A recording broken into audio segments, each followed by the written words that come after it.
ಕರ್ತನಲ್ಲಿ ಪ್ರೀತಿಯುಳ್ಳ ದೈವ ಜನರೇ, ಈ ದಿವಸಕ್ಕೆ ಸುವಾರ್ಥ ಪ್ರಸಾರಣ ಮತ್ತು ದೈವಿಕವಾದಂಥ ದೇವರ ಸೇವೆ ಎನ್ನುವುದರ ಕುರಿತು ಆಲೋಚನೆ ಮಾಡುತ್ತಾ ಇದ್ದೇವೆ. ಈ ದಿನಮಾನಗಳಲ್ಲಿ ಕ್ರೈಸ್ತರ ಮೇಲೆ ಇರುವಂಥ ಗಾಂಭೀರ್ಯವಾದಂಥ ಅಪವಾದನೆ ನಾವು ಜನರನ್ನು ಒಂದು ಜಾತಿಯಿಂದಲೂ ಅಥವಾ ಒಂದು ಪಂಗಡದಿಂದಲೋ ಒಂದು ಧರ್ಮದಿಂದಲೋ ಮತ್ತೊಂದು ಧರ್ಮಕ್ಕೆ ಅವರನ್ನು ನಾವು ಪರಿವರ್ತನೆ ಮಾಡುತ್ತಾ ಇದ್ದೇವೆ, ವರ್ಗಾಯಿಸುತ್ತಾ ಇದ್ದೇವೆ ಎನ್ನುವಂಥದ್ದು ಅವರ ಧೋರಣೆ. ಆದರೆ ಇಲ್ಲಿ ಪರಿವರ್ತನೆಗೂ ವರ್ಗಾಯಿಸುವುದಕ್ಕೂ ಅಥವಾ ಬದಲಾಯಿಸುವುದಕ್ಕೂ ಬಹಳ ವ್ಯತ್ಯಾಸ ಅದೇ ಎನ್ನುವಂಥದ್ದನ್ನು ನಾವು ಜನರಾಗಿ ಮರೆತು ಬಿಟ್ಟಿದ್ದೇವೆ. ಕ್ರೈಸ್ತರ ಮೇಲೆ ಇರುವಂಥ ಈ ಆಪಾದನೆ ಇದು ಸುಳ್ಳು, ಇದು ಯಾವ ನಿಜಕ್ಕೂ ಹತ್ತಿರವಾದದ್ದಲ್ಲ ಎನ್ನುವಂಥದ್ದನ್ನು ನಾವು ಆತ್ಮೀಕವಾಗಿ ನೋಡುವಾಗ ಕಂಡುಕೊಳ್ಳುವುದಕ್ಕೆ ಸಾಧ್ಯ. ಇದಕ್ಕೆ ಅನುಗುಣವಾಗಿ ನಾನು ನಿಮ್ಮ ಕಡೆ ಒಂದು ವಿಚಾರಧಾರೆಯನ್ನು ಮುಂದಿಡಲು ಇಷ್ಟಪಡುವಂಥದ್ದು ಯೋಹಾನನ ಸುವಾರ್ತೆ 14ನೇ ಅಧ್ಯಾಯ 6ನೇ ವಾಕ್ಯದಲ್ಲಿ ನಾವು ಹೀಗೆ ನೋಡುತ್ತೇವೆ. ದೇವರ ವಾಕ್ಯವು ಬಹಳ ಸ್ಪಷ್ಟವಾಗಿ ನಮ್ಮ ಕೂಡ ಹೀಗೆ ಮಾತನಾಡುತ್ತದೆ. ಯೇಸು ಅವನಿಗೆ, ನಾನೇ ಮಾರ್ಗವೂ ಸತ್ಯವೂ ಜೀವವೂ ಆಗಿದ್ದೇನೆ. ನನ್ನ ಮೂಲಕವಾಗಿ ಹೊರತು ಯಾರೂ ತಂದೆಯ ಬಳಿಗೆ ಬರುವುದಿಲ್ಲ. ನೀವು ನನ್ನನ್ನು ಅರಿತಿದ್ದರೆ ನನ್ನ ತಂದೆಯನ್ನು ಅರಿಯುತ್ತಿದ್ದೀರಿ. ಈಗಿನಿಂದ ಆತನನ್ನು ಅರಿತುಕೊಂಡಿದ್ದೀರಿ, ಆತನನ್ನು ನೋಡಿದ್ದರಲ್ಲ ಎಂದು ಹೇಳಿದನು. ಇಲ್ಲಿ ಪ್ರತಿ ಮುಖ್ಯ ವಾಕ್ಯವು ಅಥವಾ ಪ್ರತಿ ಮುಖ್ಯವಾದಂಥ ಅಂಶ ಏನೆಂಬುದಾಗಿ ನೋಡುವಾಗ ದೇವರು ತಾನೇ ಹೇಳಿ ಪ್ರಕಟ ಮಾಡುವಂಥದ್ದು, ನಾನೇ ಮಾರ್ಗವೂ ಸತ್ಯವೂ ಜೀವವೂ ಆಗಿದ್ದೇನೆ. ಇಂತಹ ದೇವರು ಈ ಹೊತ್ತು ನಮ್ಮ ಜೀವಿತಗಳಲ್ಲಿ ಕಾರ್ಯ ಮಾಡುವಾಗ ನಾವು ಆ ಬೆಳಕಿನಲ್ಲಿ ನಡೆಯುವಂಥ ಮನುಷ್ಯರಾಗಿ ಕಾಣಿಸಲ್ಪಡುವಾಗ ನಮಗೆ ಒಂದು ಆದ್ಯತೆ, ನಮಗೊಂದು ಕರ್ತವ್ಯ ಕೊಡಲ್ಪಟ್ಟದೆ. ಆ ಕರ್ತವ್ಯವನ್ನು ನಿಭಾಯಿಸುವಾಗ ನಾವು ಆತ್ಮೀಕವಾಗಿ ನಿಭಾಯಿಸಬೇಕಾದದ್ದು ಆದ್ಯ ಕರ್ತವ್ಯ. ಹಾಗಾಗಿ ನಾವು ಒಬ್ಬರನ್ನು ಮತ್ತೊಂದು ಜಾತಿಯಿಂದ ಕರೆತರುತ್ತೇವೆ, ಜಾತಿಯಿಂದ ಜಾತಿಗೆ ನಾವು ಬದಲಾಯಿಸುವಂಥ ವ್ಯಕ್ತಿಗಳಾಗಿದ್ದೇವೆ. ಬದಲಾಯಿಸುವಂಥ ಕ್ರೈಸ್ತ ಧರ್ಮಕ್ಕೆ ಸೇರಿದವರು, ಧರ್ಮ ಪ್ರಚಾರಕರು ಏನೆಲ್ಲ ಹೇಳುತ್ತಾರೆ, ಇವು ಯಾವುವು ಕೂಡ ಸತ್ಯ ಅಲ್ಲ. ಆತ್ಮೀಕವಾಗಿ ನೋಡುವಾಗ ಇವು ಯಾವುವು ಕೂಡ ಸತ್ಯ ಅಲ್ಲ. ನಾವು ಹೀಗೆ ಮಾಡುವಂಥದ್ದು ನಮ್ಮ ಅಭಿರುಚಿಗೂ ಅಥವಾ ನಮ್ಮ ದೈವಿಕವಾದಂಥ ದೇವರ ನಿಯೋಜನೆಗೂ ಹತ್ತಿರವಾದದ್ದಲ್ಲ ಎನ್ನುವಂಥದ್ದನ್ನು ನಾವು ಸತ್ಯವೇದದಲ್ಲಿ ಗಮನಿಸಿ ನೋಡಬಹುದು.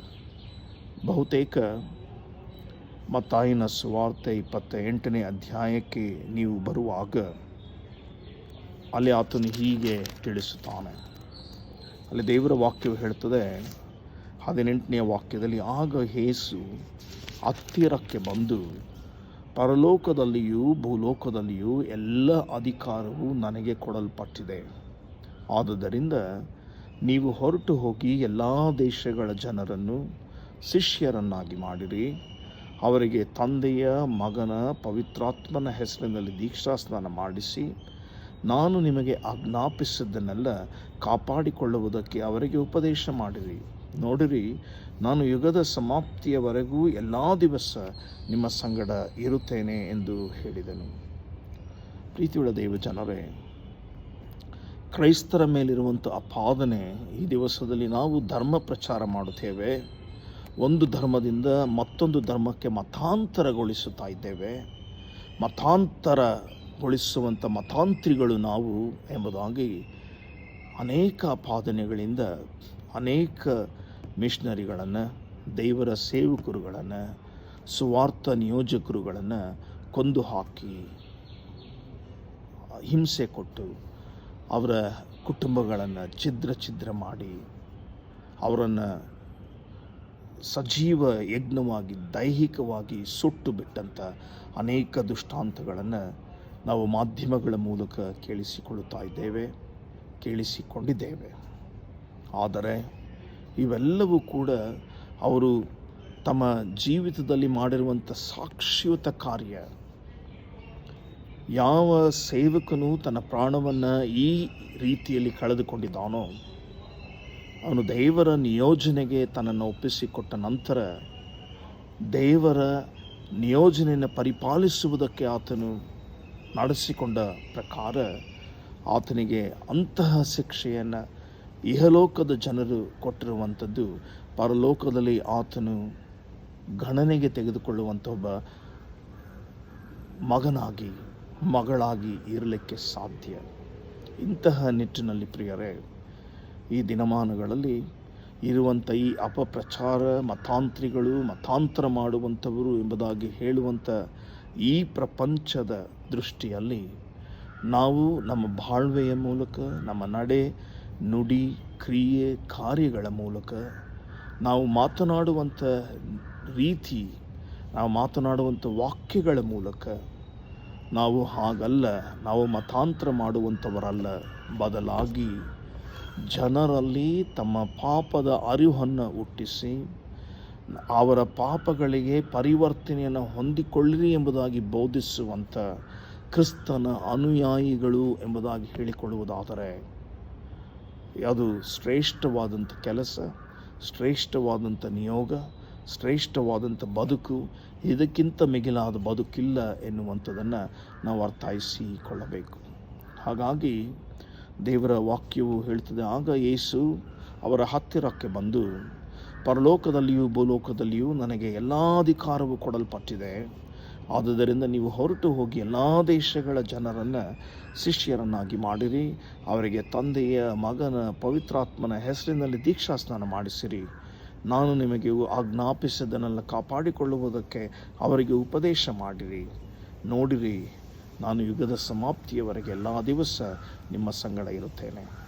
ನಾನು ನಿಮಗೆ ಆಜ್ಞಾಪಿಸಿದ್ದನ್ನೆಲ್ಲ ಅವರಿಗೆ ಕಾಪಾಡಿಕೊಳ್ಳುವುದಕ್ಕೆ ಉಪದೇಶ ಮಾಡಿರಿ. ಇದು ನಮ್ಮ ಶ್ರೇಷ್ಠವಾದಂಥ ಆದ್ಯ ಕರ್ತವ್ಯ. ಆದರೆ ನಾವು ಉಪದೇಶ ಮಾಡುವ ಮುನ್ನ ನಾನು ಆ ಶ್ರೇಷ್ಠವಾದಂಥ ಉಪದೇಶವನ್ನು ನನ್ನ ಜೀವಿತಗಳಲ್ಲಿ ಅಳವಡಿಸಿಕೊಂಡಿದ್ದೇನೋ ಎಂಬುದಾಗಿ ನೋಡಿಕೊಳ್ಳುವಂಥ ಸೌಭಾಗ್ಯದ ಬದುಕು ನನ್ನದು, ನಮ್ಮಗಳದು ಆಗಬೇಕು. ಆದ್ದರಿಂದ ಈ ಮತಾಂತರ ಎನ್ನುವಂಥದ್ದು ನಮ್ಮ ಕಾರ್ಯವಲ್ಲ. ಯಾಕೆಂದರೆ ಕ್ರೈಸ್ತತ್ವ ಎನ್ನುವಂಥದ್ದು ಧರ್ಮ ಅಲ್ಲ. ಕ್ರೈಸ್ತತ್ವ ಎನ್ನುವಂಥದ್ದು ಬದುಕು, ಅದು ಒಂದು ಬದುಕಿನ ಹಾದಿ. ಕ್ರೈಸ್ತತ್ವ ಎನ್ನುವಂಥದ್ದು ಬದುಕಿನ ರೀತಿ, ಕ್ರೈಸ್ತತ್ವ ಎನ್ನುವಂಥದ್ದು ಬದುಕಿನ ನೀತಿ, ಅದು ಧರ್ಮ ಅಲ್ಲ. ಹಾಗಾಗಿ ನಾವು ಒಬ್ಬನನ್ನು ಒಂದು ಧರ್ಮದಿಂದ ಮತ್ತೊಂದು ಧರ್ಮಕ್ಕೆ ಕರುತರುವಂಥ ಮತಾಂತ್ರಿಗಳಲ್ಲ, ಧರ್ಮ ಪ್ರಚಾರಕರಲ್ಲ. ಬದಲಾಗಿ ನಾವುಗಳು ಕ್ರಿಸ್ತಿಯ ವಿಚಾರದಲ್ಲಿ ಕ್ರಿಸ್ತಿಯ ಬದುಕನ್ನು ಪ್ರಕಟ ಮಾಡುತ್ತಾ ಕ್ರಿಸ್ತನು ನಡೆದಂಥ ಹಾದಿಯನ್ನೇ ನಾವು ಕೂಡ ನಡೆದು ಬರಬೇಕು ಎನ್ನುವಂಥ ವಿಮೋಚನೆಯ ಹಾದಿಯನ್ನು ಪ್ರಕಟ ಮಾಡುವಂಥ ಕ್ರಿಸ್ತನ ಅನುಯಾಯಿಗಳು, ಕ್ರಿಸ್ತನ ಶಿಷ್ಯರು ಎಂಬುದಾಗಿ ಹೇಳಿಕೊಳ್ಳುವುದು ಶ್ರೇಷ್ಠವಾದಂಥ ಸಂಗತಿ ಎಂಬುದಾಗಿ ನಾವು ಅರ್ಥೈಸಿಕೊಳ್ಳಬೇಕು ಪ್ರಿಯರೇ. ಹಾಗಾಗಿ ಪೌಲನು ಅಪೋಸ್ತಲನಾಗಿ ತನ್ನ ಸೇವೆಯ ಕುರಿತು ಬರೆಯುವಾಗ ಆತನು ಬಹಳ ಅರ್ಥಗರ್ಭಿತವಾಗಿ ತನ್ನ ಸೇವೆ ಹೇಗೆ, ತಾನು ಹೇಗೆ ಕರೆಯಲ್ಪಟ್ಟವನು, ಅದರಿಂದ ಆತನ ಅನೇಕ ಅನುಭವಗಳನ್ನು ಆತನು ಲಿಖಿತದ ಮೂಲಕ ಬರೆದಿದ್ದಾನೆ. ಇವುಗಳನ್ನು ನಾವು ಅಪೋಸ್ತಲರ ಕೃತ್ಯಗಳಲ್ಲಿ ನಾವು ಗಮನಿಸಿ ನೋಡಬಹುದು. ಈ ಕೃತ್ಯಗಳನ್ನು ಗಮನಿಸಿ ನೋಡುವಾಗ ಆತನು ಹೀಗೆ ತಿಳಿಸ್ತಾನೆ. ಅಪೋಸ್ತಲರ ಕೃತ್ಯಗಳು 26ನೇ ಅಧ್ಯಾಯ ಕೆಲವು ವಚನಗಳನ್ನು ನಿಮ್ಮ ಮುಂದೆ ಇಡುತ್ತೇನೆ. ಈ ವಚನಗಳನ್ನು ನೀವು ಗಮನಿಸಿ ನೋಡ್ರಿ. 16ನೇ ವಾಕ್ಯದಲ್ಲಿ ಹೀಗೆ ನೋಡುತ್ತೇವೆ, ನಿನ್ನನ್ನು ನನ್ನ ಸೇವಕನಾಗಿಯೂ ಸಾಕ್ಷಿಯಾಗಿಯೂ ನೇಮಿಸುವುದಕ್ಕೋಸ್ಕರ ನಿನಗೆ ಕಾಣಿಸಿಕೊಂಡಿದ್ದೇನೆ. ಪೌಲನು ಹೇಳುವಂಥದ್ದು, ಯೇಸು ಸ್ವಾಮಿಯು ನನಗೆ ಕಾಣಿಸಿಕೊಂಡದ್ದು ನನ್ನನ್ನು ನೇಮಕ ಮಾಡುವುದಕ್ಕೋಸ್ಕರವಾಗಿಯೂ ಮತ್ತು ನಾನು ಆತನ ಸೇವಕನು ಎಂಬುದಾಗಿ ಹೇಳುವುದಕ್ಕೋಸ್ಕರವಾಗಿಯೂ ಕಾಣಿಸಿಕೊಂಡನು. ನಾನು ಈಗಲೂ ಮುಂದೆ ನಿನಗೆ ಕೊಡಲಿಕ್ಕಿರುವ ದರ್ಶನಗಳಲ್ಲಿಯೂ ನಿನಗೆ ಕಾಣಿಸಿಕೊಂಡದನ್ನು ಕುರಿತು ನೀನು ಸಾಕ್ಷಿಯಾಗಬೇಕು. ನಾನು ನಿನಗೆ ಯಾವ ವಿಚಾರದಲ್ಲಿ ಕಾಣಿಸಿಕೊಂಡೆನೋ ನೀನು ಆ ವಿಚಾರದಲ್ಲಿ ನನಗೆ ಸಾಕ್ಷಿಯಾಗಬೇಕು. ನಾವು ಸುವಾರ್ಥ ಪ್ರಸಾರಣ ಎಂಬುದಾಗಿ ಹೇಳಿಕೊಳ್ಳುವಾಗ ಪ್ರಿಯರೇ, ಅದಕ್ಕೊಂದು ಗಾಂಭೀರ್ಯತೆ ಉಂಟು. ಅದೊಂದು ಜವಾಬ್ದಾರಿಯುತವಾದಂಥ ಕೆಲಸ. ಅದು ಕ್ರಿಸ್ತನನ್ನು ಪ್ರಚುರಪಡಿಸುವುದು ಮಾತ್ರವಲ್ಲದೆ ನಮ್ಮ ಬಾಳ್ವೆಯನ್ನು ಕೂಡ ನಾವು ತಿದ್ದಿ ಸರಿಪಡಿಸಿಕೊಂಡು ಮುಂದೆ ಸಾಗುವಂಥ ಒಂದು ಪ್ರಯತ್ನ. ಹಾಗಾಗಿ ಪೌಲನು ತನ್ನ ಕುರಿತು ಮಾತನಾಡುವಾಗ ಆತನು ಹೇಳುತ್ತಾನೆ, ನಿನ್ನನ್ನು ನನ್ನ ಸೇವಕನನ್ನಾಗಿಯೂ ಸಾಕ್ಷಿಯನ್ನಾಗಿಯೂ ನೇಮಿಸುವುದಕ್ಕೋಸ್ಕರ ನಿನಗೆ ಕಾಣಿಸಿಕೊಂಡಿದ್ದೇನೆ. ಕರ್ತನು ಹೇಳುವಂಥದ್ದನ್ನು ಆತನು ಇಲ್ಲಿ ಪ್ರಕಟ ಮಾಡುತ್ತಾ ಇದ್ದಾನೆ. ಕ್ರಿಸ್ತನು ನನಗೆ ಕಾಣಿಸಿಕೊಂಡದ್ದು ಮೊದಲು ನಾನು ಸೇವಕನಾಗಿದ್ದೇನೆ, ನಾನು ನಿನ್ನನ್ನು ಸೇವಕನಾಗಿ ನೇಮಕ ಮಾಡುತ್ತಾ ಇದ್ದೇನೆ ಎನ್ನುವುದನ್ನು ಹೇಳುವುದಕ್ಕೋಸ್ಕರ ಆತನು ನನಗೆ ಕಾಣಿಸಿಕೊಂಡನು. ನಾನು ಈಗಲೂ ಕಾಣಿಸಿಕೊಳ್ಳುತ್ತಾ ಇದ್ದೇನೆ, ಮುಂದಿನ ದಿನಗಳಲ್ಲಿಯೂ ನಾನು ನಿನಗೆ ಕಾಣಿಸಿಕೊಳ್ಳುವಾಗ ನೀನು ನನಗೆ ಸಾಕ್ಷಿಯಾಗಿರಬೇಕೆಂಬುದಾಗಿ ಕಾಣಿಸಿಕೊಳ್ಳುತ್ತಾ ಇದ್ದೇನೆ. ಮುಂದುವರಿದು ಹೇಳ್ತದೆ, ನಾನು ಈಗಲೂ ಮುಂದೆ ನಿನಗೆ ಕೊಡಲಿಕ್ಕಿರುವ ದರ್ಶನಗಳಲ್ಲಿಯೂ ನಿನಗೆ ಕಾಣಿಸಿಕೊಂಡದನ್ನು ಕುರಿತು ನೀನು ಸಾಕ್ಷಿಯಾಗಿರಬೇಕು. ನೀನು ನನ್ನ ಸೇವಕನಾಗಿರಬೇಕು, ನಾನು ನಿನ್ನನ್ನು ನೇಮಿಸಿದ ಸೇವಕನಾಗಿರಬೇಕು. ಮೂರನೆಯದಾಗಿ ನೀನು ನನಗೋಸ್ಕರ ಸಾಕ್ಷಿಯಾಗಿ ನಿಲ್ಲಬೇಕು. ಮತ್ತು ಮುಂದಿನ ವಾಕ್ಯ ಆತನು ಹೀಗೆ ಹೇಳುತ್ತಾನೆ, ನಾನು ಯಾಕೆ ಸೇವಕನಾಗಿಯೂ ನೇಮಿಸಲ್ಪಟ್ಟವನಾಗಿಯೂ ಸಾಕ್ಷಿಯಾಗಿಯೂ ಇರಬೇಕೆಂಬುದಾಗಿ ನೋಡುವಾಗ, ಅವರು ಕತ್ತಲೆಯಿಂದ ಬೆಳಕಿಗೂ ಸೈತಾನನ ಅಧಿಕಾರದಿಂದ ದೇವರ ಕಡೆಗೂ ತಿರುಗಿಕೊಂಡು ನನ್ನಲ್ಲಿ ನಂಬಿಕೆ ಇಡುವುದರಿಂದ ಪಾಪ ಪರಿಹಾರವನ್ನು ಪವಿತ್ರಾದರವರಲ್ಲಿ ಹಕ್ಕನ್ನು ಹೊಂದುವಂತೆ ಅವರ ಕಣ್ಣುಗಳನ್ನು ತೆರೆಯಬೇಕೆಂದು ಅವರ ಬಳಿಗೆ ನಿನ್ನನ್ನು ಕಳುಹಿಸುತ್ತೇನೆ. ಇಲ್ಲಿ ಒಟ್ಟಾರೆ 5 ಕಾರ್ಯಗಳು. ಮೊದಲನೆಯ ಕಾರ್ಯ, ಅವರು ಕತ್ತಲೆಯಿಂದ ಬೆಳಕಿಗೆ ಬರಬೇಕು. ನಾನು ಯಾರ ಬಳಿಗೆ ನಿನ್ನನ್ನು ಕಳುಹಿಸುತ್ತೇನೋ, ನೀನು ಯಾರ ಬಳಿಗೆ ನನ್ನ ವಾಕ್ಯಗಳನ್ನು ಕೊಂಡೊಯ್ಯುತ್ತೀಯೋ, ನೀನು ಯಾರ ಬಳಿಗೆ ನಾನು ನನ್ನ ಸೇವೆಗೋಸ್ಕರವಾಗಿ ನಿಯೋಜನೆ ಮಾಡುತ್ತೇನೋ, ನೀನು ಅಲ್ಲಿ ನೀನು ಮಾಡಬೇಕಾದಂಥ ಕೆಲಸ ಏನು? ಮೊದಲು ಅವರ ಕತ್ತಲೆಯನ್ನು ತೋರಿಸಿಕೊಟ್ಟು ಬೆಳಕಿಗೆ ತರಬೇಕು. ಸೈತಾನನ ಅಧಿಕಾರದಿಂದ ಬಿಡಿಸಲ್ಪಟ್ಟವರಾಗಿ ದೇವರ ಕಡೆಗೆ ಅವರು ತಿರುಗಿಕೊಳ್ಳಬೇಕು. ನನ್ನಲ್ಲಿ ನಂಬಿಕೆ ಅಂದರೆ ಕ್ರಿಸ್ತನಲ್ಲಿ ನಂಬಿಕೆ ಇಡುವುದರಿಂದ ಪಾಪ ಪರಿಹಾರವನ್ನು ಹೊಂದಿಕೊಳ್ಳುವುದು. ಪವಿತ್ರರಾದವರಲ್ಲಿ ಅವರ ಬಳಿಗೆ ನಾನೂ ನಿನ್ನನ್ನು ಕಳುಹಿಸುತ್ತೇನೆ. ಪವಿತ್ರರಾದವರಲ್ಲಿ ಹಕ್ಕನ್ನು ಹೊಂದುವಂತೆ ಅವರ ಕಣ್ಣುಗಳನ್ನು ನೀನು ತೆರೆಯಬೇಕು. ಅವರ ಬಳಿಗೆ ನಾನು ನಿನ್ನನ್ನು ಕಳುಹಿಸುತ್ತೇನೆ ಅಂದನು. ಭಯಂಕರವಾದಂಥ ದೇವರ ಸೇವೆ. ಇಷ್ಟೂ ಕಾರ್ಯಗಳನ್ನು ಪರಿಪಾಲಿಸದೆ ಹೋದರೆ ನಾವು ಮಾಡುವಂಥ ಸೇವೆ ನಿಷ್ಪ್ರಯೋಜನವಾದದ್ದು ಎಂಬುದಾಗಿ ಸತ್ಯವೇದದ ಮೂಲಕ, ಪೌಲನ ದೃಷ್ಟಾಂತದ ಮೂಲಕ, ಪೌಲನ ಮಾತುಗಳ ಮೂಲಕ ದೇವರು ನಮ್ಮೊಟ್ಟಿಗೆ ಮಾತನಾಡ್ತಾ ಇದ್ದಾನೆ. ಪ್ರಿಯರೇ, ಈ ದಿನಮಾನಗಳಲ್ಲಿ ನಾವು ಮಾಡುವಂಥ ಸೇವೆ ನನ್ನ ಸ್ವಪ್ರತಿಷ್ಠೆಗೋಸ್ಕರವೋ, ನನ್ನ ಹೆಸರು ಎಲ್ಲರೂ ಹೇಳಬೇಕೆನ್ನುವಂತಕ್ಕೋಸ್ಕರವೋ, ನನ್ನ ಹೆಸರು ಎಲ್ಲರ ಬಾಯಲ್ಲಿ ಇರಬೇಕೆಂಬುದಕ್ಕಾಗಿ ನಾನು ಪ್ರಯಾಸ ಪಡುತ್ತೇನೋ, ಅಥವಾ ನಾನು ಎನ್ನುವಂಥದ್ದನ್ನು ಜನರು ಗುರುತು ಹಿಡಿಯುವಂತೆ ಮಾಡುವಂಥ ಕ್ರಿಯೆಗಳಲ್ಲಿ ನಾನು ತೊಡಗಿಸಿಕೊಂಡಿದ್ದೇನೋ? ಯಾವುದು ಸತ್ಯ?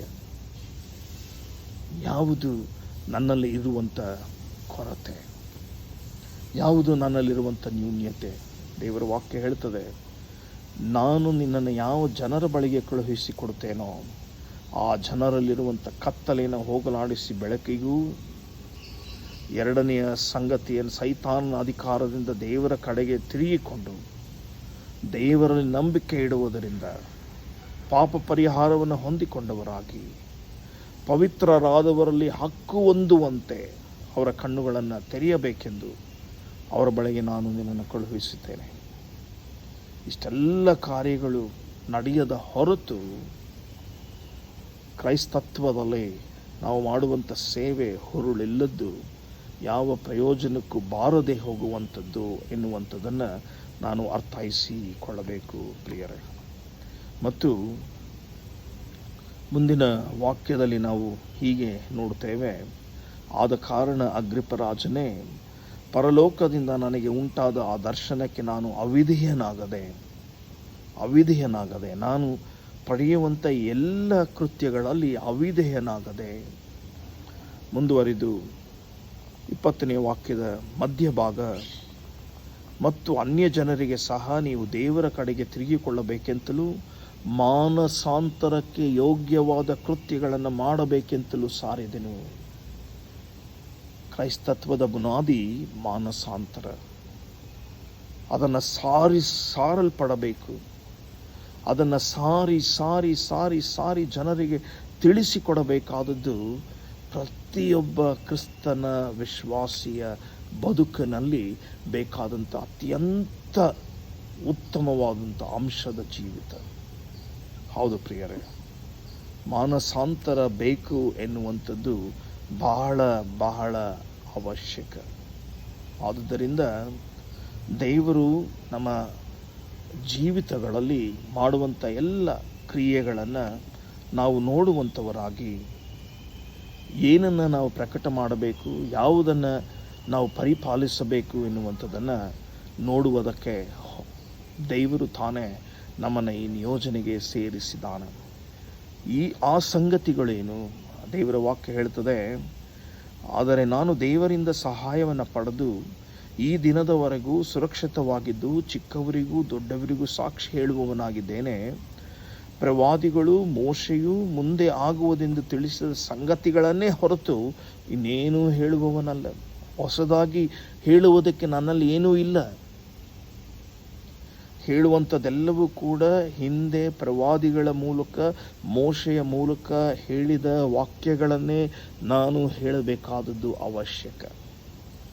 ಆ ಸಂಗತಿಗಳೇನೆಂದರೆ, ಕ್ರಿಸ್ತನು ಬಾಧೆಪಟ್ಟು ಸಾಯಬೇಕಾದವನು ಮತ್ತು ಆತನು ಸತ್ತವರೊಳಗಿಂದ ಮೊದಲನೆಯವನಾಗಿ ಎದ್ದು ಯಹೂದ್ಯರಿಗೂ ಅನ್ಯ ಜನರಿಗೂ ಬೆಳಕನ್ನು ಪ್ರಸಿದ್ಧಪಡಿಸುವವನಾಗಿರುವನು ಎಂಬುದೇ ನಾನು ಹೇಳಬೇಕಾದಂಥ ಪ್ರಕಟಣೆ. ಏನು? ಕ್ರಿಸ್ತನು ಬಾಧೆಯನ್ನು ಅನುಭವಿಸಿ ಸಾಯಬೇಕಾದವನು ಮತ್ತು ಆತನು ಸತ್ತವರೊಳಗಿಂದ ಮೊದಲನೆಯವನಾಗಿ ಎದ್ದು ಯಹೂದ್ಯರಿಗೂ ಅನ್ಯ ಜನರಿಗೂ ಬೆಳಕನ್ನು ಪ್ರಸಿದ್ಧಪಡಿಸುವವನಾಗಿಯೂ ಆಗಿರುವನು ಎಂಬುದೇ. ಇದು ನನ್ನ ಪ್ರಚಾರದ ವೈಖರಿ, ನನ್ನ ಜೀವಿತದ ವೈಖರಿ. ನಾನು ಸುವಾರ್ಥ ಪ್ರಸಾರಣ ಮಾಡುವಂಥ ವ್ಯಕ್ತಿಯಾಗಿದ್ದೇನೆ ಎಂಬುದಾಗಿ ಹೇಳುವಾಗ ಇದು ನನ್ನ ಮುಖ್ಯ ಕೇಂದ್ರ ಬಿಂದು.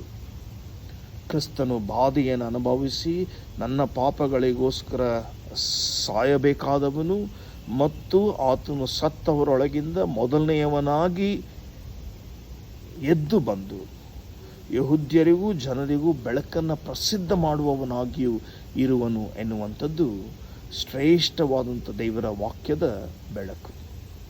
ಹೀಗಾಗಿ ಪ್ರಿಯರೇ, ನಾವು ನಮ್ಮ ಜೀವಿತಗಳಲ್ಲಿ ಏನನ್ನು ಅನುಭವ ಮಾಡುತ್ತಾ ಇದ್ದೇವೆ, ಯಾವುದನ್ನು ಅನುಭವ ಮಾಡುತ್ತಾ ಇದ್ದೇವೆ ಎನ್ನುವುದನ್ನು ಸಂಕ್ಷಿಪ್ತವಾಗಿ ನೋಡುವುದಾದರೆ, ಈ ಸೇವೆಯ ಬದುಕಿನಲ್ಲಿ 1ನೇ ಪೇತ್ರನಿಗೆ ಬರೆದಂಥ ಪತ್ರಿಕೆ 2ನೇ ಅಧ್ಯಾಯದ 9ನೇ ವಾಕ್ಯ ಅನೇಕ ಸಾರಿ ತಿಳಿಸಿದ್ದೇನೆ. ಆದರೂ ಈ ವಾಕ್ಯವನ್ನು ಮತ್ತೆ ಓದಬೇಕೆನ್ನುವಂಥ ಕುತೂಹಲ ನನಗದೆ. ದೇವರ ವಾಕ್ಯ ಹೀಗೆ ಬರೆಯಲ್ಪಟ್ಟಿದೆ, ನೀವಾದರೂ ನಿಮ್ಮನ್ನು ಕತ್ತಲೆಯೊಳಗಿಂದ ಕರೆದು ತನ್ನ ಆಶ್ಚರ್ಯಕರವಾದ ಬೆಳಕಿನಲ್ಲಿ ಸೇರಿಸಿದಾತನ ಗುಣಾತಿಶಯಗಳನ್ನು ಪ್ರಚಾರ ಮಾಡುವವರಾಗುವಂತೆ ದೇವರಾದುಕೊಂಡಂಥ ಜನಾಂಗವು, ರಾಜವಂಶಸ್ಥರಾದ ಯಾಜಕರು, ಮೀಸಲಾದ ಜನವು, ದೇವರ ಸ್ವಕೀಯ ಪ್ರಜೆಯೂ ಆಗಿದ್ದೀರಿ. ಮೊದಲು ನೀವು ಪ್ರಜೆಯಾಗಿರಲಿಲ್ಲ, ಈಗ ದೇವರ ಪ್ರಜೆಯಾಗಿದ್ದೀರಿ. ಮೊದಲು ವಾತ್ಸಲ್ಯ ಹೊಂದಿರಲಿಲ್ಲ, ಈಗ ವಾತ್ಸಲ್ಯ ಹೊಂದಿದವರಾಗಿದ್ದೀರಿ. ಇಲ್ಲಿ ದೇವರ ವಾಕ್ಯ ಹೇಳ್ತದೆ, ನೀನು ಪ್ರಚಾರ ಮಾಡುವುದಕ್ಕಿಂತ ಮುನ್ನ ನೀನು ಕ್ರಿಸ್ತನಲ್ಲಿ ಐಕ್ಯಗೊಂಡು ಬೆಳಕಿನಲ್ಲಿ ನಡೆದವನಾಗಿ ಕಾಣಿಸಲ್ಪಟ್ಟಿದೆಯೋ. ಕಾರಣ ದೇವರ ವಾಕ್ಯ ಹೇಳ್ತದೆ, ನೀವಾದರೂ ನಿಮ್ಮನ್ನು ಕತ್ತಲೆಯೊಳಗಿಂದ ಕರೆದು ತನ್ನ ಆಶ್ಚರ್ಯಕರವಾದ ಬೆಳಕಿನಲ್ಲಿ ಸೇರಿಸಿದ ಆತನ ಗುಣಾತಿಶಯಗಳನ್ನು ಪ್ರಚಾರ ಮಾಡುವವರಾಗುವಂತೆ ದೇವರಾದುಕೊಂಡಂಥ ಜನಾಂಗವು, ರಾಜವಂಶಸ್ಥರಾದ ಯಾಜಕರು, ಮೀಸಲಾದ ಜನವು, ದೇವರ ಸ್ವಕೀಯ ಪ್ರಜೆಯೂ ಆಗಿದ್ದೀರಿ.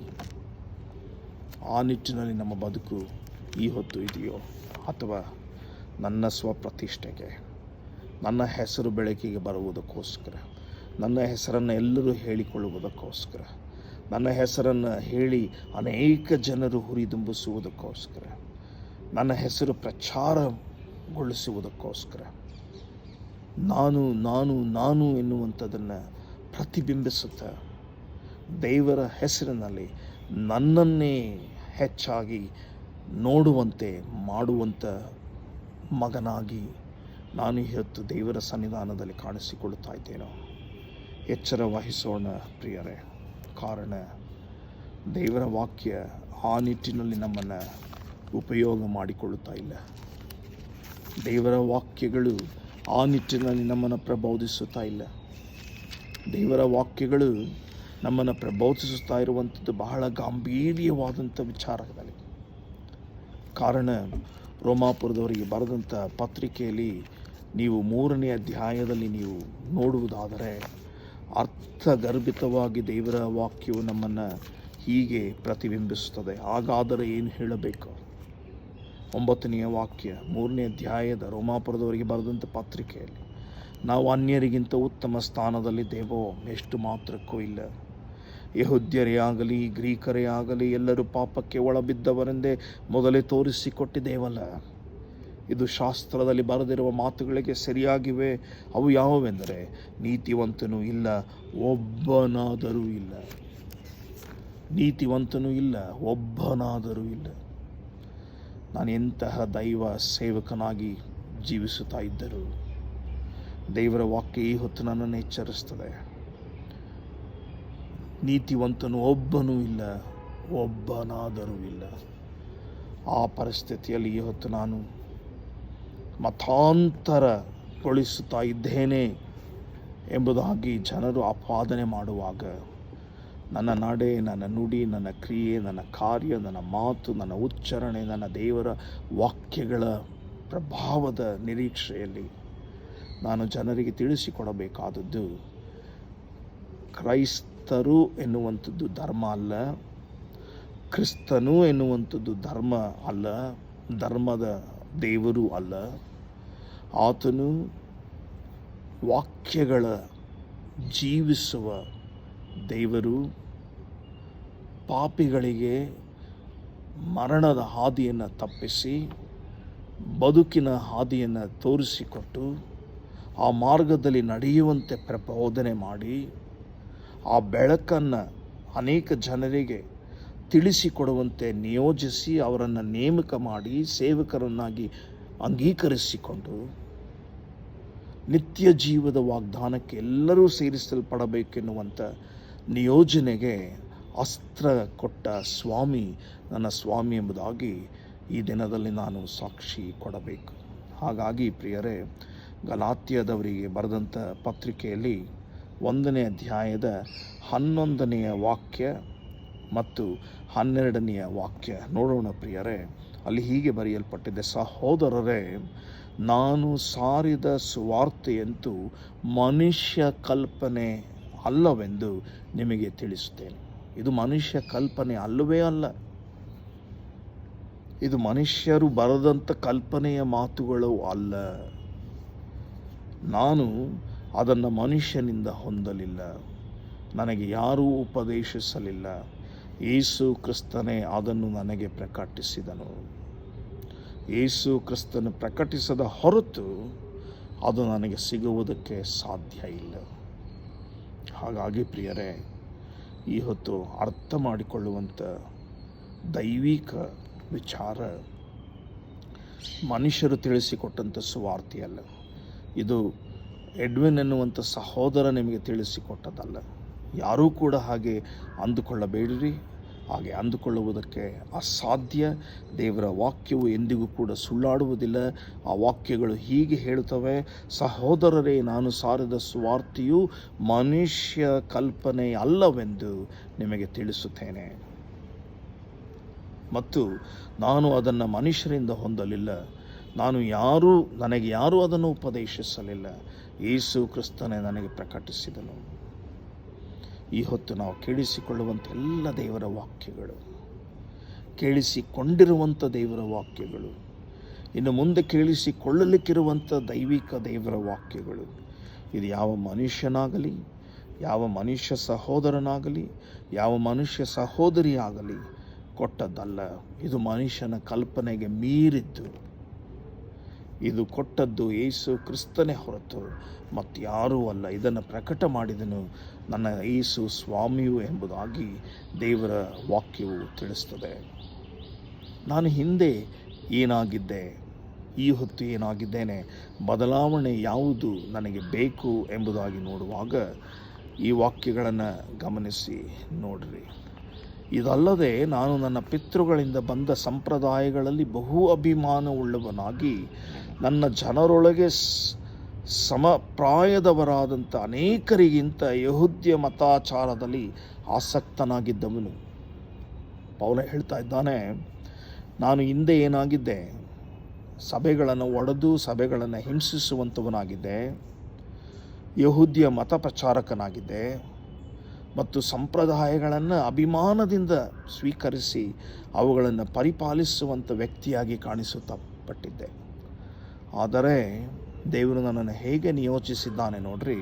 15ನೇ ವಾಕ್ಯ ಮತ್ತು 16ನೇ ವಾಕ್ಯದಲ್ಲಿ, ಆದರೆ ನಾನು ತಾಯಿಯ ಗರ್ಭದಲ್ಲಿದ್ದಾಗಲೇ ನನ್ನನ್ನು ಪ್ರತ್ಯೇಕಿಸಿ ತನ್ನ ಕೃಪೆಯಿಂದ ಕರೆದ ದೇವರು ತನ್ನ ಮಗನನ್ನು ನಾನು ಅನ್ಯ ಜನರಲ್ಲಿ ಪ್ರಸಿದ್ಧ ಮಾಡುವವನಾಗಬೇಕೆಂದು ಆತನು ನನ್ನೊಳಗೆ ಪ್ರಕಟಿಸುವುದಕ್ಕೆ ಇಚ್ಛಿಸಿದಾಗಲೇ ನಾನು ಮನುಷ್ಯರ ಆಲೋಚನೆಯನ್ನು ವಿಚಾರಿಸಿದೆ. ದೇವರು ನಮ್ಮ ತಾಯಿಯ ಗರ್ಭದಲ್ಲಿ ರೂಪಿಸಲ್ಪಟ್ಟಂಥ ದಿನಕ್ಕಿಂತಲೂ ಮುಂಚಿತವಾಗಿಯೇ ಆತನು ನಮ್ಮನ್ನು ಏನು ಮಾಡಿದ್ದಾನೆ, ಪ್ರತ್ಯೇಕಿಸಿ ತನ್ನ ಕೃಪೆಯಿಂದ ನಮ್ಮನ್ನು ಕರೆದು ನಡೆಸಿ ಅನ್ಯ ಜನರಲ್ಲಿ ಆತನನ್ನು ಪ್ರಸಿದ್ಧಪಡಿಸುವವರಾಗಬೇಕೆಂಬುದಾಗಿ ನಮ್ಮೊಳಗೆ ಆತನು ತನ್ನನ್ನೇ ಪ್ರಕಟ ಮಾಡಿಕೊಳ್ಳುತ್ತಾನೆ. ಪ್ರಿಯರೇ, ಇದಕ್ಕೆ ಈ ಒಂದು ವಿಚಾರಧಾರೆಗೆ, ಈ ಒಂದು ಪ್ರಕಟಣೆ ಮಾಡಿಕೊಳ್ಳುವಂಥ ಯೇಸುವನ್ನು ನಾವು ಸ್ವೀಕರಿಸಿಕೊಳ್ಳುವುದಕ್ಕೆ, ಆ ಪ್ರಕಟಣೆಗಳನ್ನು ಕೇಳಿಸಿಕೊಳ್ಳುವುದಕ್ಕೆ ನಾವು ಶಕ್ತರಾಗುವಂತೆ, ಯೋಗ್ಯತೆಯನ್ನು ಪಡೆಯುವಂತೆ, ಯೋಗ್ಯರಾಗುವಂತೆ ನಾವು ದೇವರ ವಾಕ್ಯಗಳಿಗೆ ಸಮಯವನ್ನು ಕೊಡಬೇಕು. ದೇವರ ವಾಕ್ಯಗಳನ್ನು ಓದುವುದಕ್ಕೆ ಸಮಯವನ್ನು ಕೊಡಬೇಕು. ದೇವರ ವಾಕ್ಯಗಳನ್ನು ಆಲಿಸುವುದಕ್ಕೆ, ದೇವರು ನಮ್ಮೊಡನೆ ಮಾತನಾಡುವುದಕ್ಕೆ ಆಸ್ಪದ ಮಾಡಿಕೊಡಬೇಕು. ಕೊಡದ ಹೊರತು ದೇವರು ನನ್ನ ಕೂಡ ಮಾತನಾಡುವುದಕ್ಕೆ ಸಾಧ್ಯ ಇಲ್ಲ. ಹಾಗಾಗಿ ಈ ದಿನಮಾನಗಳಲ್ಲಿ ನಮ್ಮ ದೈನಂದಿನ ಜೀವಿತದಲ್ಲಿ ನಾನು ಏನಾಗಿದ್ದೇನೆ ಎಂಬುದಾಗಿ ಪೌಲನು ಬಹಳ ಸ್ವಚ್ಛವಾಗಿ ತನ್ನ ಪತ್ರಿಕೆ, ರೋಮಾಪುರದವರಿಗೆ ಬರೆದಂಥ ಪತ್ರಿಕೆಯಲ್ಲಿ ಹೀಗೆ ಬರೆಯುತ್ತಾನೆ. ಕೆಲವು ವಾಕ್ಯಗಳನ್ನು ಕೇಳಿಸಿಕೊಳ್ಳೋಣ. ಹೇಗೆಂದರೆ, ಅವರು ಸಕಲ ವಿಧವಾದಂಥ ಅನ್ಯಾಯ, ದುರ್ಮಾರ್ಗತನ, ಲೋಲುಪ್ತಿ, ದುಷ್ಕೃತ್ಯಗಳಿಂದಲೂ, ಹೊಟ್ಟೆ ಕಿಚ್ಚು, ಕೊಲೆ, ಜಗಳ, ಮೋಸ, ಹಗೆತನಗಳಿಂದಲೂ ತುಂಬಿದವರಾದರು. ಅವರು ಕಿವಿ ಊದುವವರು, ಚಾಡಿ ಹೇಳುವವರು, ದೇವರನ್ನು ದ್ವೇಷಿಸುವವರು, ಸೊಕ್ಕಿನವರು, ಅಹಂಕಾರಿಗಳು, ಬಡಾಯಿ ಕೊಚ್ಚುವವರು, ಕೇಡನ್ನು ಕಲ್ಪಿಸುವವರು, ತಂದೆ ತಾಯಿಗಳ ಮಾತನ್ನು ಕೇಳದವರು, ವಿವೇಕವಿಲ್ಲದವರು, ಮಾತಿಗೆ ತಪ್ಪುವವರು, ಮಮತೆ ಇಲ್ಲದವರು, ಕರುಣೆ ಇಲ್ಲದವರು ಅವರು. ಇಂಥವುಗಳನ್ನು ನಡೆಸುವವರು ಮರಣಕ್ಕೆ ಪಾತ್ರರಾಗಿದ್ದಾರೆಂಬ ದೇವ ವಿಧಿಯು ಅವರಿಗೆ ತಿಳಿದಿದ್ದರೂ ಅವರು ತಾವೇ ಅವುಗಳನ್ನು ಮಾಡುವುದಲ್ಲದೆ ಮಾಡುವವರನ್ನು ಅನುಮೋದಿಸುತ್ತಾರೆ. ಪ್ರಿಯರೇ, ಇದು ಈ ಹೊತ್ತು ನನಗೆ ಅನ್ವಯಿಸುತ್ತದೆಯೋ? ಹೇಗೆಂದರೆ ಅವರು ಸಕಲ ವಿಧವಾದಂತೆ, ಹೇಗೆಂದರೆ ಎಡ್ವಿನ್ ಸಕಲ ವಿಧವಾದಂತೆ ಅನ್ಯಾಯದಲ್ಲಿಯೂ, ಕೊಲೆಯಲ್ಲಿಯೂ, ಜಗಳಗಳಲ್ಲಿಯೂ, ಮೋಸಗಳಲ್ಲಿಯೂ, ಹಗೆತನಗಳಲ್ಲಿಯೂ ತುಂಬಿದವನಾಗಿದ್ದಾನಾ? ಅವನು ಕಿವಿ ಊದುವವನು, ಚಾಡಿ ಹೇಳುವವನು, ದೇವರನ್ನು ದ್ವೇಷಿಸುವವನು, ಸೊಕ್ಕಿನವನು, ಅಹಂಕಾರಿಯು, ಬಡಾಯಿ ಕೊಚ್ಚಿಕೊಳ್ಳುವವನು, ಕೇಡನ್ನು ಕಲ್ಪಿಸುವ ಆತನು, ತಂದೆ ತಾಯಿಗಳಿಗೆ ಗೌರವ ಕೊಡದ ಅವಿವೇಕಿಯು, ವಿವೇಕತನದ ಮಾತಿಗೆ ತಪ್ಪುವವನು, ಮಮತೆ ಇಲ್ಲದವನು, ಕರುಣೆ ಇಲ್ಲದವನು ಆಗಿದ್ದಾನ. ಗಮನಿಸಿ ನೋಡಬೇಕಾದದ್ದು ಬಹಳ ಅವಶ್ಯಕ ಪ್ರಿಯರೇ. ವಾರದಿಂದ ವಾರಕ್ಕೆ ವಾಕ್ಯ ಹೇಳುವುದಲ್ಲ, ವಾರದಿಂದ ವಾರಕ್ಕೆ ವಾಕ್ಯವು ನನ್ನನ್ನು ಹೇಗೆ ತಿದ್ದಿ ಸರಿಪಡಿಸ್ತದೆ ಎನ್ನುವಂಥದ್ದನ್ನು ನಾನು ಅವಲೋಕಿಸಿ ನೋಡಿಕೊಳ್ಳಬೇಕಾದದ್ದು ಅವಶ್ಯಕವಾದಂಥ ವಿಷಯ. ಹಾಗಾಗಿ ಈ ಹೊತ್ತು ನಾನು ದುರ್ಮಾರ್ಗತನದಲ್ಲಿಯೂ, ಲೋಲುಪ್ತಿಯಲ್ಲಿಯೂ, ದುಷ್ಕೃತ್ಯಗಳಲ್ಲಿಯೂ, ಹೊಟ್ಟೆ ಕಿಚ್ಚಿನಲ್ಲಿಯೂ, ಕೊಲೆ, ಜಗಳ, ಮೋಸ, ಹಗೆತನದಿಂದ ತುಂಬಿದವನಾಗಿ, ಕಿವಿ ಊದುವವನು, ಚಾಡಿ ಹೇಳುವವನು, ದೇವರನ್ನು ದ್ವೇಷಿಸುವವನು, ಸೊಕ್ಕಿನವನು, ಅಹಂಕಾರಿಯು, ಬಡಾಯಿ ಕೊಚ್ಚುವವನು, ಕೇಡನ್ನು ಕಲ್ಪಿಸುವವನು, ತಂದೆ ತಾಯಿಗಳಿಗೆ ಗೌರವವನ್ನು ನೀಡದವನು, ಮಮತೆ ಇಲ್ಲದವನು, ವಿವೇಕವಿಲ್ಲದವನು, ಕರುಣೆ ಇಲ್ಲದವನು ಆಗಿದ್ದರೆ ಮೊದಲು ನಾನು ನನ್ನನ್ನು ಸರಿಪಡಿಸಿಕೊಂಡು, ನನ್ನ ತಪ್ಪನ್ನು ಒಪ್ಪಿ ಅರಿಕೆ ಮಾಡಿಕೊಂಡು, ಕ್ರಿಸ್ತನ ವಿಶ್ವಾಸಕ್ಕೆ ಪಾತ್ರನಾಗಿ, ಕ್ರಿಸ್ತನಲ್ಲಿ ಐಕ್ಯಗೊಂಡಂಥ ಜೀವಿತದಲ್ಲಿ ನನ್ನನ್ನು ನಾನು ತೊಡಗಿಸಿಕೊಂಡವನಾಗಿ, ನಂತರ ಕ್ರಿಸ್ತನ ಸೇವಕನಾಗಿ, ಕ್ರಿಸ್ತನ ಕರೆಯುವಂಥ ಅನುಯಾಯಿಯಾಗಿ, ಕ್ರಿಸ್ತನ ವಾಕ್ಯಗಳನ್ನು ಪ್ರಚಾರ ಮಾಡುತ್ತಾ ಜನರನ್ನು ಕತ್ತಲೆಯಿಂದ ಬೆಳಕಿಗೂ, ಸೈತಾನ ಅಧಿಕಾರದಿಂದ ದೇವರ ಅಧಿಕಾರಕ್ಕೂ ಮಾನಸಾಂತರ ಪಡುವಂಥ ಮನುಷ್ಯರಾಗಿ ಅವರನ್ನು ಮಾರ್ಪಡಿಸಿ, ತಮ್ಮ ತಪ್ಪು ಅಪರಾಧಗಳಿಗೋಸ್ಕರವಾಗಿ ತಮ್ಮನ್ನು ತಿದ್ದಿ ಸರಿಪಡಿಸಿಕೊಂಡು, ದೇವರಿಗೆ ತಮ್ಮನ್ನು ಒಪ್ಪಿಸಿಕೊಟ್ಟು ನಿತ್ಯ ಜೀವದ ಬಾಧ್ಯತೆಯನ್ನು ಹೊಂದಿಕೊಳ್ಳುವುದಕ್ಕೆ ಅನುವು ಮಾಡಿಕೊಳ್ಳುವಂಥ ವ್ಯಕ್ತಿಯಾಗಿ ನಾನು ಮಾರ್ಪಡಬೇಕು. ಆದ್ದರಿಂದ ಮೊದಲು ನಾನು ಏನಾಗಿದ್ದೇನೆ ಎಂಬುದಾಗಿ ತಿಳಿದುಕೊಂಡು ನನ್ನನ್ನು ತಿದ್ದಿ ಸರಿಪಡಿಸಿಕೊಂಡು ಆ ಸೌಭಾಗ್ಯದ ವಿಚಾರಧಾರೆಯನ್ನು ಸಾಕ್ಷಿಯಾಗಿ ಹೇಳುತ್ತಾ ಮತ್ತೊಬ್ಬನನ್ನು ದೇವರ ಕಡೆಗೆ ಕರೆತರುವಂಥದ್ದು ನನ್ನ ಶ್ರೇಷ್ಠವಾದಂಥ ಜವಾಬ್ದಾರಿಕೆ. ಹಾಗಾಗಿ ಪೌಲನು ತನ್ನ ಪತ್ರಿಕೆಯಲ್ಲಿ, ಪೇತ್ರನಿಗೆ ಬರೆಯುವಂಥ ಪತ್ರಿಕೆಯಲ್ಲಿ ಹೀಗೆ ಬರೆಯುತ್ತಾನೆ. ದಯಮಾಡಿ ಈ ಒಂದು ವಾಕ್ಯವನ್ನು ಗಮನಿಸಿ ನೋಡ್ರಿ. ಪೌಲನು ಬರೆಯುವಂಥ ಪೇತ್ರನ 2ನೇ ಪತ್ರಿಕೆ, ಪೇತ್ರನ 1ನೆಯ ಪತ್ರಿಕೆಯಲ್ಲಿ 2ನೆಯ ಅಧ್ಯಾಯ 1ನೆಯ ವಾಕ್ಯವನ್ನು ನಾವು ನೋಡುವಾಗ ಬಹಳ ಚಂದವಾಗಿ ಪೇತ್ರನು ತನ್ನ ಪತ್ರಿಕೆಯಲ್ಲಿ ಹೀಗೆ ಬರೆಯುತ್ತಾನೆ. ಆದ ಕಾರಣ ಎಲ್ಲ ಕೆಟ್ಟತನವನ್ನು, ಎಲ್ಲ ವಂಚನೆಯನ್ನು, ಕಪಟವನ್ನು, ಹೊಟ್ಟೆ ಕಿಚ್ಚನ್ನು, ಎಲ್ಲ ಥರದ ನಿಂದೆಯನ್ನು ವಿಸರ್ಜಿಸಿ ಹಸು ಮಕ್ಕಳಂತೆ ಪಾರಮಾರ್ಥಿಕವಾದಂಥ ಶುದ್ಧ ಹಾಲನ್ನು ಬಯಸೋಣ. ಅದರಿಂದ ಬೆಳೆಯುತ್ತಾ ರಕ್ಷಣೆಯನ್ನು ಹೊಂದೋಣ.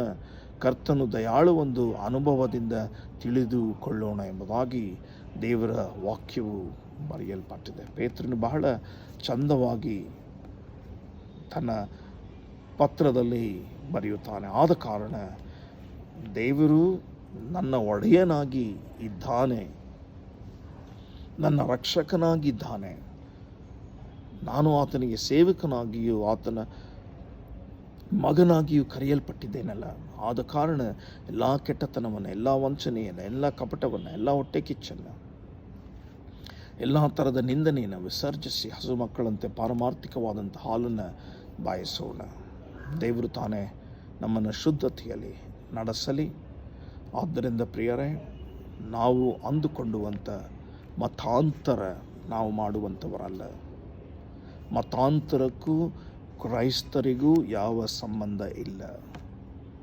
ನಾವು ಹಾಗೆ ಮಾಡುವಂಥ ವ್ಯಕ್ತಿಗಳಲ್ಲ. ಕಾರಣ ನಾವು ಕ್ರಿಸ್ತನ ಅನುಯಾಯಿಗಳು. ನಾವು ಜನರಿಗೆ ಬೋಧಿಸುವಂಥದ್ದು ದೇವರ ಮಾರ್ಗ. ಕಾರಣ ಕ್ರಿಸ್ತನು ನಾನೇ ಮಾರ್ಗ, ನಾನೇ ಸತ್ಯ, ನಾನೇ ಜೀವ ಎಂಬುದಾಗಿ ಹೇಳಿದ ಕಾರಣ ಆತನ ಮಾರ್ಗವನ್ನು, ಆತನ ಜೀವವನ್ನು, ಆತನ ರಕ್ಷಣೆಯನ್ನು ಪ್ರಕಟ ಮಾಡುತ್ತಾ ಇದ್ದೇವೆ.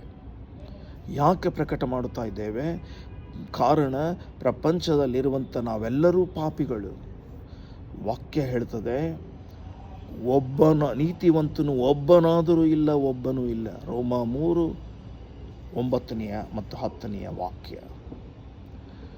ಎಲ್ಲರೂ ಅನೀತಿವಂತರಾಗಿರುವ ಕಾರಣ ನಾವು ನೀತಿವಂತಿಕೆಯನ್ನು ಪ್ರಕಟ ಮಾಡುವಂಥದ್ದು ಕ್ರೈಸ್ತರ ವಿಶ್ವಾಸಿಗಳ ಆದ್ಯ ಕರ್ತವ್ಯ.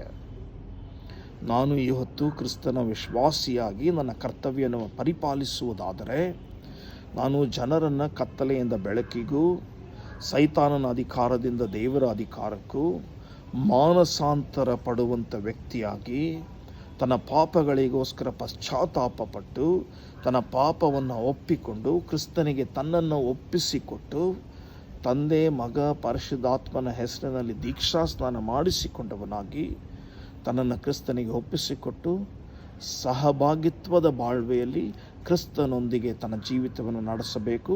ಅದು ಯಥಾರ್ಥವಾದಂಥ ಬದುಕು, ಅದು ನಿತ್ಯ ಜೀವದ ಬದುಕು. ಆ ನಿಟ್ಟಿನಲ್ಲಿ ನಮ್ಮನ್ನು ತೊಡಗಿಸಿಕೊಳ್ಳಬೇಕು. ಇದು ನಿಜವಾದಂಥ ಸುವಾರ್ಥ ಪ್ರಸರಣದ ಒಂದು ದೈವಿಕ ಅಂಶ. ಇದು ದೈವಿಕವಾಗಿ ಪ್ರಕಟಗೊಂಡದ್ದು. ಇದನ್ನೇ ದೈವಿಕವಾಗಿ ಪೌಲನು ಮಾಡಿದ್ದು. ಇದನ್ನೇ ದೈವಿಕವಾಗಿ ನಾವು ಕೂಡ ಪರಿಪಾಲಿಸಬೇಕಾದದ್ದು ನಮ್ಮ ಆದ್ಯ ಕರ್ತವ್ಯ. ಇದನ್ನು ಪರಿಪಾಲಿಸೋಣ. ದೇವರು ತಾನೇ ನಮ್ಮನ್ನು ಆಶೀರ್ವದಿಸಿ ನಡೆಸಲಿ. ಈ ವಾಕ್ಯಗಳು ನಮ್ಮ ಮನದಾಳಕ್ಕೆ ಕಾರ್ಯ ಮಾಡಿರುವುದಾದರೆ ಈ ಹೊತ್ತು ಪ್ರಿಯರೇ, ಈ ವಾಕ್ಯಗಳನ್ನು ಬೇರೆಯವರಿಗೂ ಕೂಡ ತಲುಪಿಸುವ ಒಂದು ಪ್ರಯತ್ನದಲ್ಲಿ ನಾವು ಸಹಭಾಗಿಗಳಾಗೋಣ. ಕಾರಣ ನೀವುಗಳು ಇದರಲ್ಲಿ ಸಹಭಾಗಿತ್ವವನ್ನು ಹೊಂದಿಕೊಳ್ಳದೆ ಹೋದರೆ ಕ್ರಿಸ್ತನ ವಾಕ್ಯಗಳು ಅನೇಕ ಜನರಿಗೆ ತಲುಪುವುದಕ್ಕೆ ಸಾಧ್ಯವಾಗುವುದಿಲ್ಲ. ಹಾಗಾಗಿ ದೇವರ ಸೇವೆಯ ನಿಯೋಜನೆಯಲ್ಲಿ ನೀವು ಕೂಡ ಪಾಲುದಾರರಾಗಿರ್ರಿ. ಈ ವಾಕ್ಯಗಳು ನಿಮಗೆ ಸರಿ ಅನ್ನಿಸಿದ್ದಲ್ಲಿ, ಈ ವಾಕ್ಯಗಳು ನಿಮ್ಮ ಮನದಾಳಕ್ಕೆ ಕಾರ್ಯ ಮಾಡಿದೆ ಎಂಬುದಾಗಿ ಹೇಳಿಕೊಳ್ಳುವಲ್ಲಿ ದಯಮಾಡಿ ಈ ವಾಕ್ಯಗಳನ್ನು ಮತ್ತೊಬ್ಬರಿಗೆ ಹಂಚಿರಿ.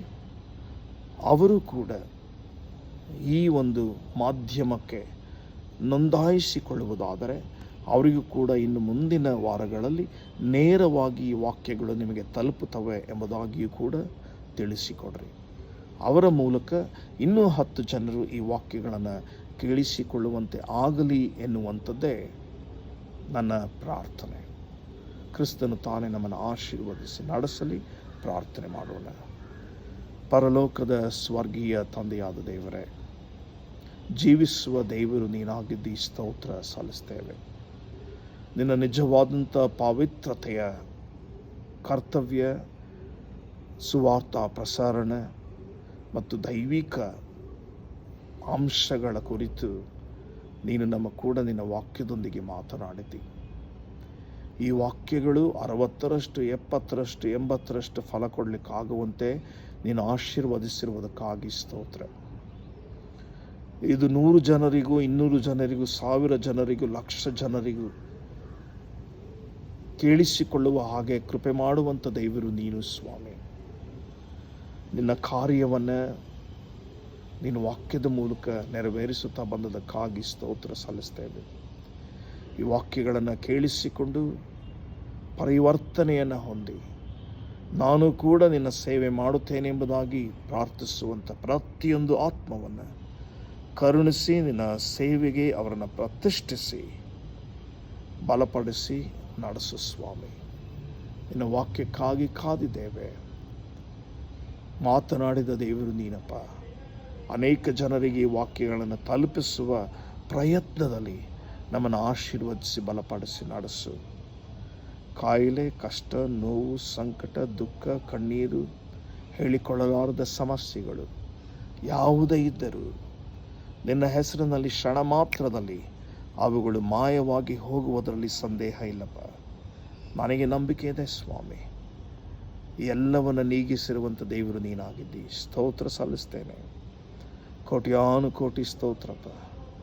ನೀನು ಮಾಡಿರುವಂಥ ಎಲ್ಲ ಸಹಾಯಕ್ಕಾಗಿ, ಅದ್ಭುತಕ್ಕಾಗಿ, ನಿವಾರಣೆಗಾಗಿ, ಹೋಗಲಾಡಿಸಿರುವುದಕ್ಕಾಗಿ, ಸಂತುಷ್ಟನಾಗಿ ಜೀವಿಸುವುದಕ್ಕೆ ಆಸ್ಪದ ಮಾಡಿಕೊಂಡವನಾಗಿ ಮಾಡಿದ್ದಕ್ಕಾಗಿ ಸ್ತೋತ್ರ ಸಲ್ಲಿಸ್ತೇನೆ. ಆಶೀರ್ವದಿಸಿ ಬಲಪಡಿಸಿ ನಡೆಸಿದ್ದಿ ಸ್ವಾಮಿ.